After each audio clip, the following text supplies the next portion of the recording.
Roblox Halloween events were something that's always been super cool to me, even as a wee little kid back in the good old days of old Roblox. So flash forward a decade later, I was rotting in my room as I usually do, and I was like, dude, that pumpkin right there reminds me of the Roblox Halloween events. And with Halloween being right around the corner, I thought to myself, hey, right now is basically the best time to make a video about Roblox's Halloween events. So, going back to September 2007, we got one of the first Halloween events.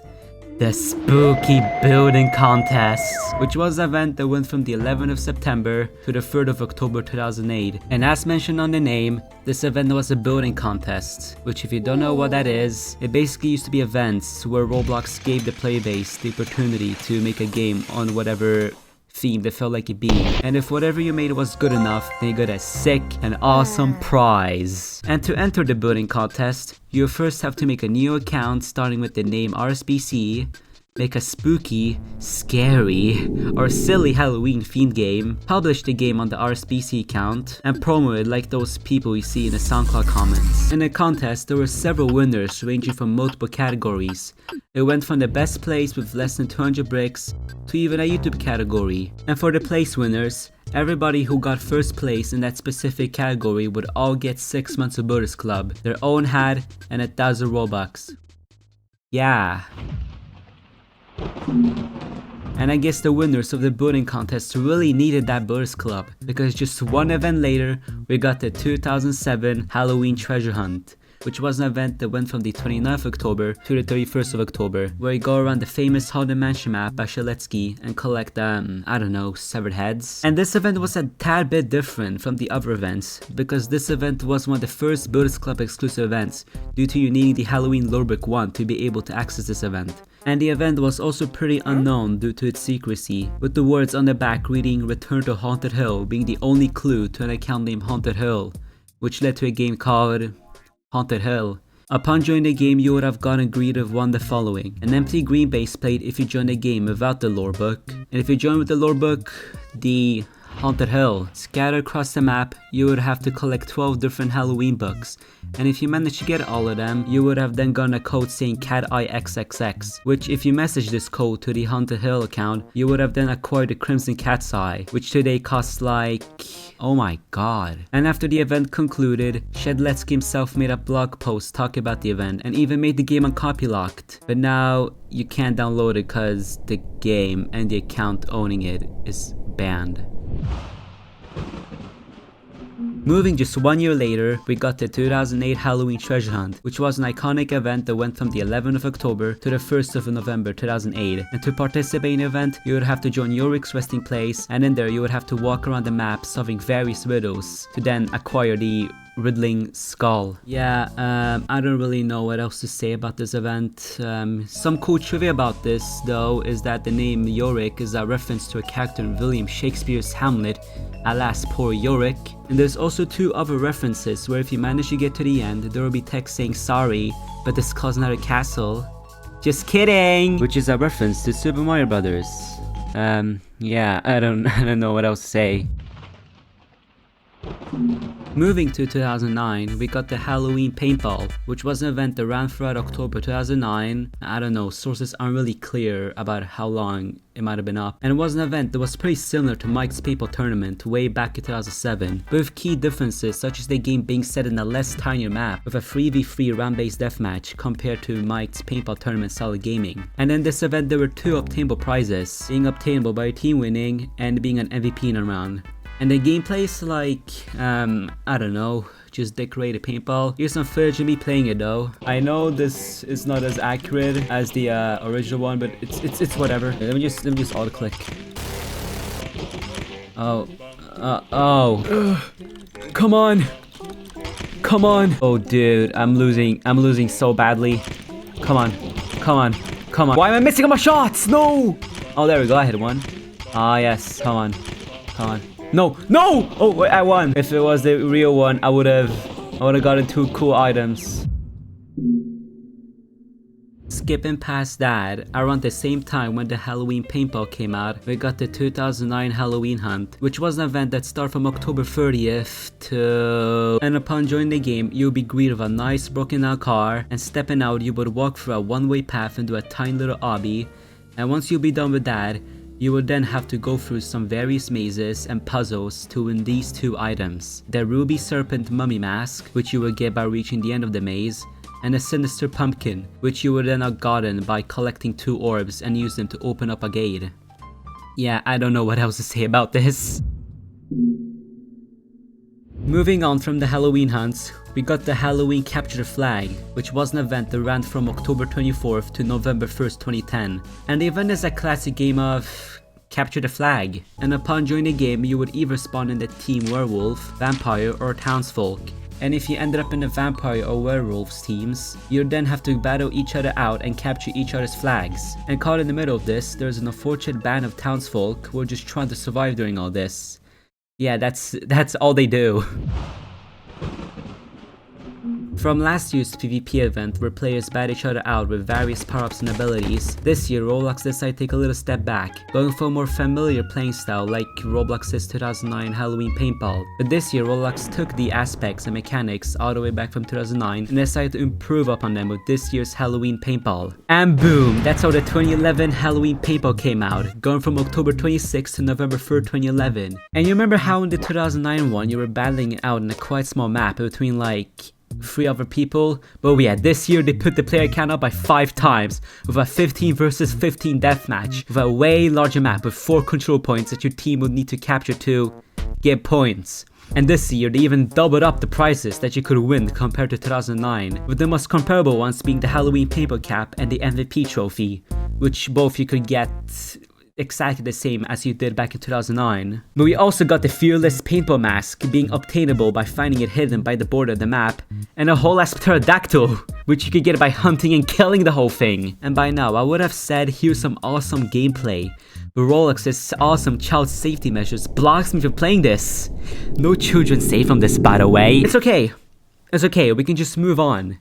So BLOXtober was a Halloween event that went from October 17th to November 8th, 2013. And the event featured really cool things such as trick-or-treating, but ringing on each door would either have you end up in a fight or getting booby-trapped. They also included purchasable gifts, Halloween costumes, and a whole scavenger hunt for minifigures called Bloxkins. Just, look at them all! So running it a bit back, after the success of the 2013 Egg Hunt, this really inspired Roblox. And after a bit, whatever Roblox did back then, we then started hearing something about the Halloween event during the 2013 virtual BLOXCon, and whoever the guy talking is, or was, he said that the event was going to be the largest one by date, with a map radius of 20,000 by 20,000 studs, filled with multiple swamps, forest, pumpkin patches, quests, and so much more. And the players, they love— oh, the map was too big and laggy.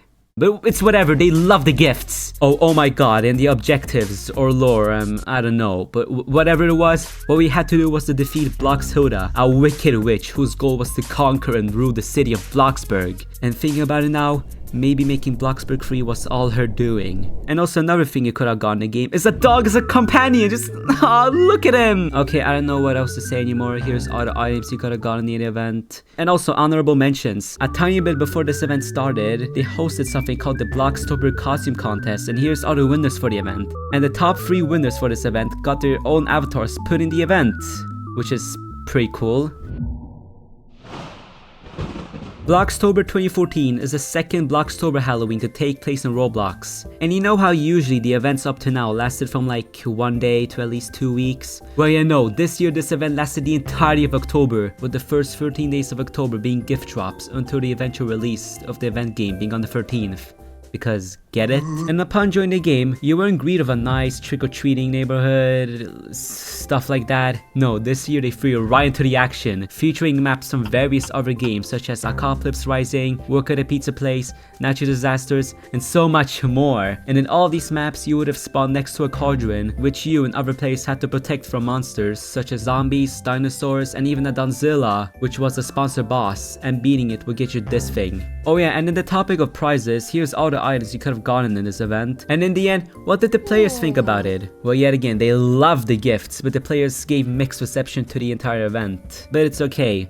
Cause eventually I feel like the player base saw whatever kind of events they had now and thought, hey, maybe this event wasn't that bad after all. And just like this one kid I found on YouTube said, "That is awesome! Yes! We got well, you remember how last year the player base complained about the event? Well, this year they will have something to complain about, because this year we got Hallow's Eve 2015, as sponsored by Nerf, Halloween event featuring free games, work at a pizza place, rip-pull minigames, and the most important one, Halloween Zombie Strike. And yeah, the player base hated the event, and the whole thing was bashed due to its bugs, its issues with the rewards, and the lack of effort that they put in the event. But maybe this wasn't their fault after all, because a private message from two people associated with the event were leaked, and in there they talk about how they had little control over the event. And before you say, but Nathan, they could have been fabricated, Davidi, the guy in the screenshot, went to the forums to confirm the legitimacy of the messages. Anyways, here's all the items you could have gotten in the event, and my personal favorites are the brew hat, the zombie fan, and the LARPer mask. Well, this year, it seems like Roblox learned a little lesson from last year's Halloween event. And this year we got two Hallow's Eve events for some reason. The Hallow's Eve 2016 and the Hallow's Eve 2016 Trick-or-Treat Countdown. And combined, the event went from October 2nd to November 2nd, 2016. And yes, both were sponsored by Nerf. And in the event, you would have to play various games. But unlike other events, the prizes were only reviewed every few days and players were given hints on where the prizes could have been found. And now, what did the players think about the event? Well, it was pretty mixed. Here's all the cool items you could have gotten from the gifts though. Moving just 1 year later, we got Hallow's Eve 2017, which was a sponsored event that went from October 18th and ended on the 31st of 2017. And this year, they cut back a little on the games, with the games being BLOXtober, Azer Mines, and the main one being A Tale of Lost Souls. And in this game, I can't say much about it because I can't play it. And here's all the items you could have obtained in this event. And they also stopped doing gifts in this event. Some cool trivia about this event though, there's a cool dabbing skeleton in the Lost Souls maze, which is like awesome. Hallow's Eve 2018 was a sponsored event that went from October 18th to November 17th, 2018. And the event featured 10 different games, with the main one being Hallow's Eve Sinister Swamp, which upon playing this game you could have explored a quite large map with a few special rides and candy laying around the map. The main point of this game though was to be an access point to the prizes in the event, and how you got these prizes was really awesome. Around the map there were hidden doors and you would have then gotten teleported to a different game and immediately you would have gotten a prize. Yeah, no, the player base hated that. And the rest of the events that had some effort in them were either laggy, buggy, or just too hard. Oh yeah, also another cool thing about this event is that this was the last Hallow's Eve event because Roblox felt like pulling the plug on seasonal events. And then after 2018, no Halloween events. Until Halloween on Roblox was an event that went from October 26th to November 9th, 2021, and is sponsored by none other than Chipotle. This event featured 12 different games, with a 13th one supposed to release on the October 31st, but ended up never getting released due to reasons. And yeah, the players hated the event. The Chipotle sponsorship was really controversial, and at the same time the event was less about the games and was more focused on a sponsored hub, which disappointed many who expected something more traditional like the events from previous years. And then, one fateful day, Roblox players were sitting at home, Chipotle burritos on their hand. Then they noticed something. The games became progressively laggier. Avatars turned into noobs. Servers started crashing. And then... Yeah, coincidentally around the same time the event was ongoing, Roblox servers just felt like dying. And during and after the outages, there were many rumors spreading about the outage, with the most popular one being that there was just so many people who wanted their free Chipotle burrito that this somehow just overloaded the servers and crashed it for the whole weekend. But this is actually further from the truth. This is all traced back to a newly activated feature within Roblox's infrastructure called console streaming. This feature was intended to reduce CPU usage and network bandwidth in the console cluster, but ironically enough did the exact opposite. But it's okay, cause after a whole 3 days of outage, Roblox eventually discovered the issue and fixed the servers. And yet again, silence. Until 3 years later, since the last Halloween event, we finally got The Haunt, which was an event that went from the 24th of October to the 1st November 2024. And fun fact, it's the first Halloween event since 2013 to not have any sponsors in them. And The Haunt featured only one game, The Haunt, which is an event hub in which users could visit different games, participate in their costume contests, and unlock prizes. This event was more so used to promote the new capture feature, which is what you mostly had to do to get the prizes. Really awesome trivia about the event. The Haunt event lobby thing is themed around the 2006 Haunted Mansion map by Shaletsky, and going to the basement you will see classic studded handrails and classic jails. Ah, so nostalgic.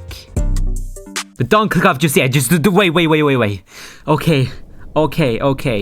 During this whole video, I lied, okay? I lied, because there were 2 more events I didn't talk about. But really why I didn't mention them around the video was cause they weren't really that special to mention, so here's the honorable mentions. The first one is the never-ending Halloween party, which started on October 24th and ended on November 1st, 2011. And the event, from what I could gather, was a tiny little building contest, which was themed around you building a little Halloween party. And if you managed to get a rating of T or higher, and a voting accuracy of 86 or higher, you could have won these 2 cool hats. And then we got Nightmare Before BLOXtober, a sponsored event that went from October 3rd to November 16th, 2017. And the event featured 3 games, being Assassin, Whether It Floats Your Boat, and Before the Dawn. And here's other items you could have gotten. Okay, this is all we got for now. And as I'm writing this, there's an event about to come out, being the Halloween Spotlight. But I'm not gonna lie, I do not want to bother waiting till the 23rd to record and write and There's just too many games already, dude, I don't care. And I know by now the average YouTuber would have probably said something summarizingly or smart, but I don't got the brains for that. I don't know, make sure to join my Discord, cause many of the games that I played today had to be my fans, as most of these games are dead. And if I missed anything or said something wrong, just let me know in the comments. And if you want me to cover something or give me any constructive criticism, do it too, cause it's my first time making something like this. And yeah, like and subscribe.